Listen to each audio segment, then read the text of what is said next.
Hello, it's Therapy Angel, and we are doing this to help people with mental illness or conditions, um, or maybe just you're having a tough time with something, you're having a difficult time with something, and you just need some support.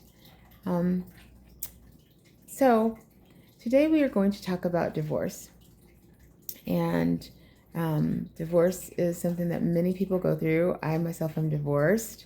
So certainly there's not going to be any criticism or judgment here. So, um, so the first thing I want to talk about is kids and divorce.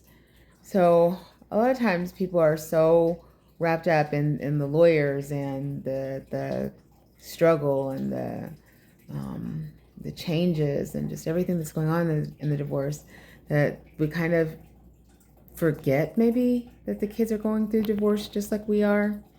I remember years ago, many years ago, when I was working as an intern at Vanderbilt. I was working for Oasis Shelter, and it's a runaway shelter for teens there. And this mother came in and she was going off. She was like, I can't believe he's acting like this. He knows his father just ran out and left us, and we're going through the divorce, and he's doing all this. And I was like, well, did you talk to him about it, about the divorce? And she kept on ranting and raving. She was like, I can't believe it. And I asked her again, I said, did you talk to him about the divorce? And she looked at me kind of startled, and she was like, well, no. And I was like, you need to talk to him about the divorce. And she was mad because, she was like, well, what's this kid trying to do? Tell me how to raise mine. Because I was like, I was young then. I was like in my 20s. But it was like, why wouldn't you talk to your teenage child about losing his family?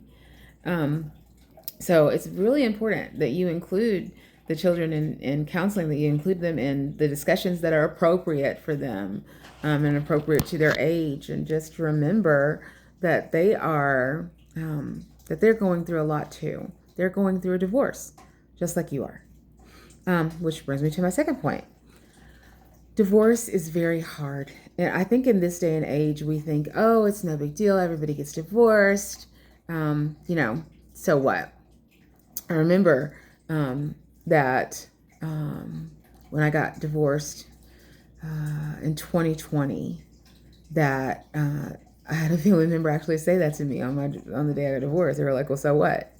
And I don't think that they were trying to be ugly or whatever. I just think that they just didn't think it was that big of a deal because so many people go through divorce. But the Bible says that divorce is like the ripping apart of two souls. And personally, that's exactly how I felt, like my soul was being ripped apart. And so no matter how commonplace it is, divorce is hard. It's hard, especially if you have strong feelings for the person that you were with. And so I just encourage you to self-care and to remember that you are going through the death. It's the death of a relationship. It's the death. It can mean the death of a lot of dreams that you had. Nobody gets in. I remember I had a good friend, Stephanie. She used to say that nobody gets married hoping their marriage will fail. That's so wise. So, yeah, it's not something that people take lightly, and it's not something you should take lightly. And so when you're going through divorce, you need self-care, and you need to give yourself time to grieve those dreams. You need to grieve the loss of, a lot of times, your finances, a lot of times your sex life. There's so many things, a lot of relationships that leave with divorce. So you're going through a lot. So give yourself some time to grieve. All right. The last thing I want to talk about with divorce is if you are contemplating divorce. I'm not here to tell you what to do. I'm not here to tell you, you got to stay together for the kids and all that kind of stuff. That's not my business. That's not my right. It's not even my job as a counselor. But what I will tell you is that relationships don't survive 10, 20, 30, 40 years because everybody looks the same as they did when they got married, still so good looking. Relationships don't survive because we always have money and we're balling and we're Rockefellers. Relationships don't survive because the sex is always hot, because if you've been married 5 minutes, that's not true.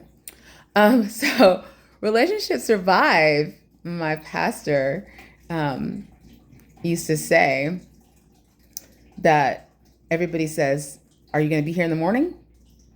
And everybody answers, "I'll be here in the morning." And that's with any relationship, like, friendships. People say, "I'm still going to have your back." I used to have a boyfriend that used to say, "I have your back and your bail." So if you're going to be in any kind of relationship, if that person says, "I need you," you're there. Relationships survive because people say, "I'm going to call somebody up and see how they're doing. I'm going to call somebody up and send somebody a text and encourage them." If they're going through a hard time, you're going to have their back. Relationships survive because everybody says, "I'm still going to stick with it." I have a significant other, and we've been in each other's lives since 2020, since the pandemic. And I tell you what, we've been through it. He's seen me at my best and he's seen me at my worst. We've said horrible things to one another. Other people have come and gone in each other's lives, in both of our lives. But whenever either one of us says, "You there," the other one answers back, "I'm here." And that's how we survived. So I can't tell you what to do, but I think it's worth thinking about staying because nobody's perfect. No relationship is going to be perfect ever. And I think it was that great poet, Justin Bieber and Kid Laroi, who said, "I need you to stay, need you to stay." Well, anyway, I hope I said something to help, and I hope you have a blessed day. All right. Bye.